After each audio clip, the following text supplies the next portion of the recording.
हाँ बेटा, देखिए टाइम कैलकुलेशन इन एसएचएम। तो ये आपने 11th में पढ़ा होगा कि मीन पोजीशन से एक्सट्रीम तक जाने में कितना टाइम लगेगा।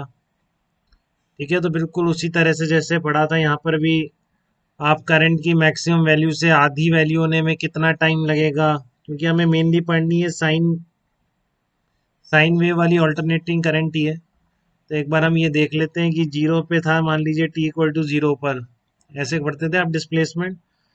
तो ये जो इस पॉइंट था, मान लो एक पॉइंट सर्कल पे घूम रहा है कांस्टेंट ओमेगा से, क्योंकि आप इस एसएचएम की इक्वेशन को यूनिफॉर्म सर्कुलर मोशन से कंपेयर कर सकते हैं। ठीक है, तो आपका ये जो पॉइंट है किसी टाइम पर मान लीजिए टी इक्वल टू जीरो पर यहाँ पे था, तो टी टाइम पर यहाँ पर आ जाएगा तो कितना एंगल रोटेट करेगा, theta equals to omega into T. ठीक है, तो इसका जो प्रोजेक्शन पॉइंट है, ये सर्कल पे घूम रहा है, इसका प्रोजेक्शन ऐसे या और आगे बढ़ेगा, प्रोजेक्शन भी यहाँ से ऊपर जाने की कोशिश ऊपर जाएगा। जब प्रोजेक्शन यहाँ पर पहुंच जाएगा, ये वाला पॉइंट यहाँ पहुंच जाएगा। ऐसे ही घूमता है सर्कुलर मोशन के, जो आप हर एसएचएम को एक सर्कुलर मोशन से कंपेयर कर सकते हैं। इसके बाद ये जब पार्टिकल आगे बढ़ेगा तो ये प्रोजेक्शन पॉइंट नीचे आने लग जाएगा। ठीक है, तो जब ये आधा चक्कर पूरा करेगा प्रोजेक्शन पॉइंट का, ये चक्कर पूरा हो जाएगा और पॉइंट आगे बढ़ेगा तो प्रोजेक्शन भी इसका आगे जाने लग जाएगा। तो इसको आप अगर प्लस एम्पलीट्यूड और माइनस एम्पलीट्यूड बोलते हो, तो जब एक चक्कर पूरा करता है सर्कल में पार्टिकल, उतनी देर में ये सिंपल हार्मोनिक मोशन का भी एक ऑस्सिलेशन पूरा हो जाता है, ऐसा बोल सकते हैं। ठीक है, उतनी देर में आपका सिंपल हार्मोनिक मोशन का भी एक ऑस्सिलेशन पूरा हो जाएगा। तो इसलिए आप ये टाइम, जैसे कि मान लीजिए जीरो से एक्सट्रीम तक पहुंचा, तो ये एंगल कितना घूम गया, पाई बाई टू घूम गया। तो आप टाइम ऐसे ही निकालेंगे, एसएचएम में और डिटेल में पढ़ सकते हैं हम इसको, बट अभी हमारे लिए इतनी रिक्वायरमेंट है, ज़्यादा नहीं है। बस एक आध कभी पूछ ले कि मैक्सिमम करंट से आधी करंट होने में कितना टाइम लग गया, ये सब चीज़। तो मान लीजिए जीरो से एक्सट्रीम तक जाने में कितना टाइम लगेगा, theta equals to omega into T. अगर टाइम पीरियड कैपिटल टी है तो आप उसकी टर्म में भी निकाल सकते हैं। यहाँ पर टी कितना आ गया, टी बाई फोर आ जाए। अब आपसे पूछ रहा है टाइम, मान लीजिए अब करंट की टर्म में ही कर लेते हैं, करंट ये है I not sine omega T.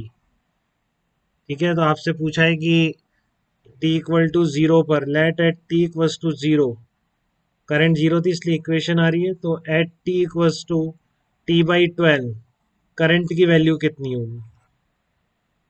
तो आप सीधी निकालेंगे, आप क्या करेंगे, ये तो खैर आप डायरेक्टली पुट करके भी निकाल सकते हैं। आई की जगह आप पुट कर देंगे I not sine two pi by T into T by twelve. तो यहाँ से आपका निकल जाएगी आई नॉट साइन, कितनी आ गई आपकी, पाई बाई सिक्स, ये आपका आई नॉट बाई टू। तो कितनी देर में आधी हो जाएगी, मैक्सिमम की आधी कितनी देर में पहुंच जाएगी, टी बाई ट्वेल्व टाइम में पूछा। वैसे उल्टा पूछा होता, ये I T equal to zero पर मान लीजिए आपकी कितनी है, आई मैक्स है।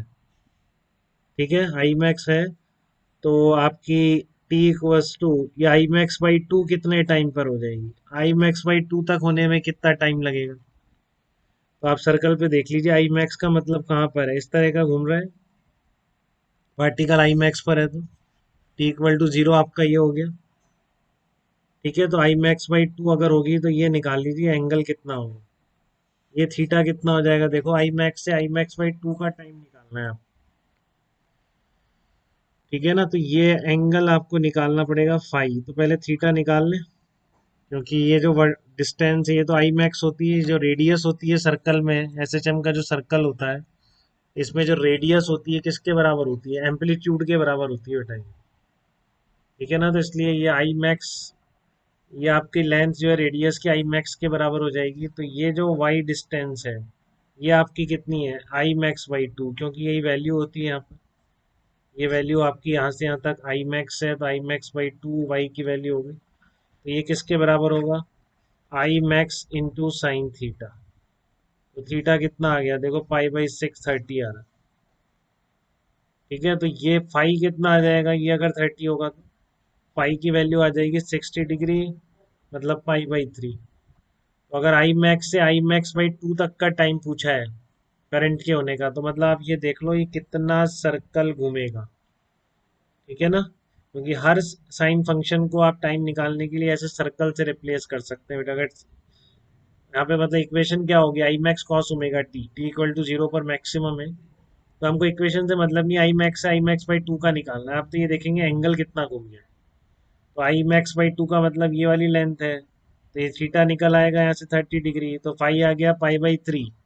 तो pi by three equals to omega into T, 2 pi by T time. तो ये टाइम की वैल्यू कितनी आ गई, टाइम की वैल्यू आ गई t/6 आ गई।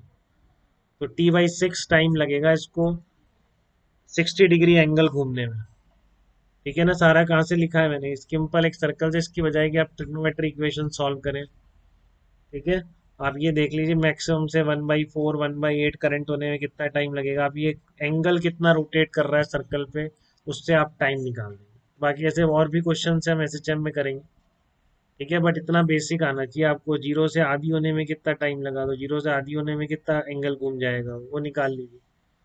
ठीक है ना, जीरो से आधी होने में जैसे अपन ने यहाँ निकाला 60 डिग्री, शायद 30 डिग्री घूम जा रहा है। जीरो था यहाँ पर, आई मैक्स बाई टू हो गया, ये एंगल निकाल लीजिए, ये distance I max by two, तो 30 डिग्री आ जाए। तो 5/6 equals to omega into T. Zero से एक्सट्रीम तक जाने में कितना टाइम लगेगा, t/4, ये आपने यहाँ निकाला। जीरो से एक्सट्रीम तक एंगल जो घुमा कितना घुमा, पाई/2। तो इस तरीके से आप ये टाइम निकालने के लिए सर्कल का सहारा ले लेंगे, कितना एंगल घूम रहा है कॉरस्पॉन्डिंग, उससे आप करंट का चेंज होने का टाइम निकाल सकते हैं। ठीक है।